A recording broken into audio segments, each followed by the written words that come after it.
Yo, what's up guys? Kaz here from Performance Capital, and today we're going to talk about tips to help perfect your squat. So today we've got them written up on the board, alright? We're going to go over 3 tips and go into detail with regards to each of those tips and talk about the ways that this can help you with the way that you squat, alright? These can be used for someone that is a complete novice all the way up to people who are advanced as well with their squatting and have been squatting for years, but may have a few things going wrong in their squat or need to revisit the basics to help them with their squatting style. Our first tip for the day is our foot position, alright? Otherwise known as the weight dispersion through your foot.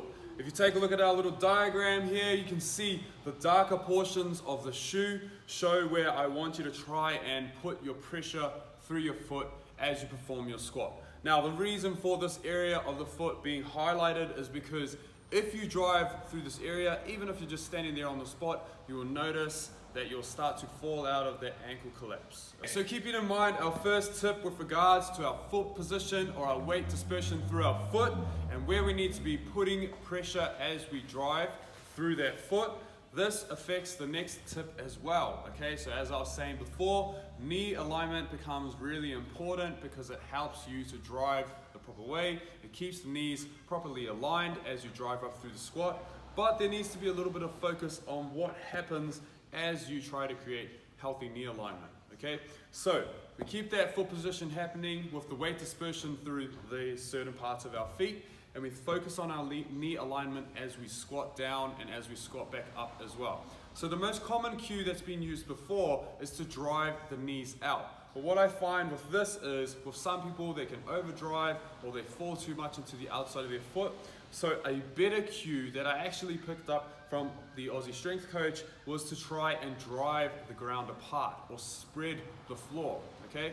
So what are the cues I like to use, especially when you're performing bodyweight squats for the first time, is pretend you're standing on a sheet, okay, so a bed sheet, and you're trying to stretch that sheet apart with your feet.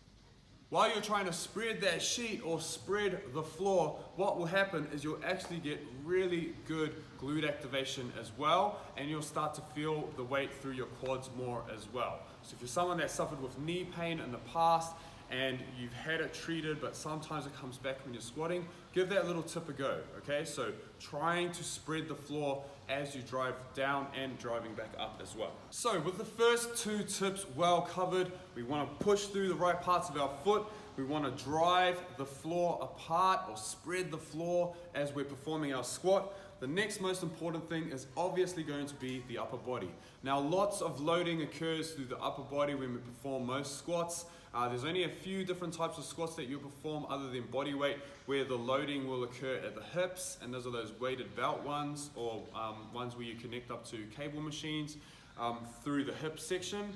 But most of the loading will happen through the upper body. So if you're going to perform a front squat or a back squat or some type of goblet hold through the arms or even sumo squats, there is going to be a portion of the upper body that's going to be necessary to perform that movement.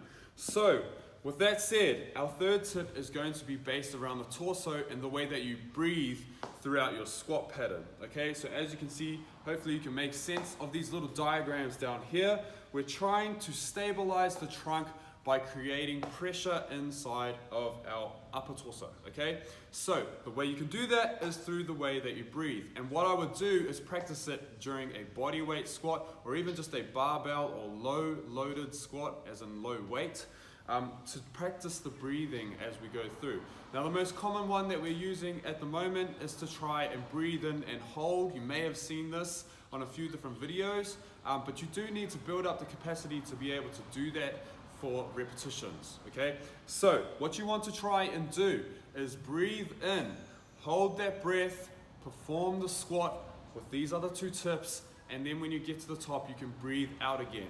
Once you start to master this breathing pattern, you can start to add more reps to just 1 breath, okay? Obviously things change as the weight gets heavier and heavier and as you start to fatigue, so this is something to be wary about, and that's why I always try to recommend to do this type of breathing exercise during bodyweight squats or low loading squats. A little bit more about the breathing exercise with regards to your torso becoming more pressurized so that you can perform a more stable squat, and you build that stability through your trunk and your torso. When you breathe in is to try and keep the core tight as well, okay? So I'm gonna go over a few more videos that I'll post up in the link below.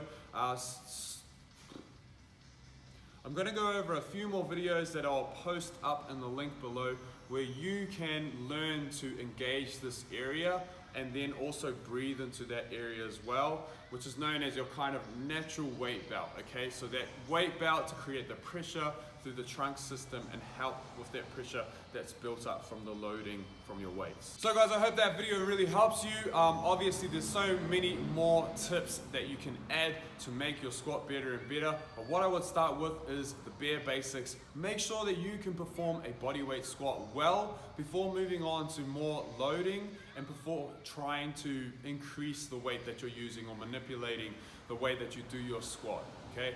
If we can try and ace those 3 cues, then we can start to focus on other things, like if you're doing a barbell squat and the pressure that you create by pulling down on the bar and trying to incorporate other ways of squatting to make it harder for yourself to reach whatever goals you're trying to achieve. Cheers, team.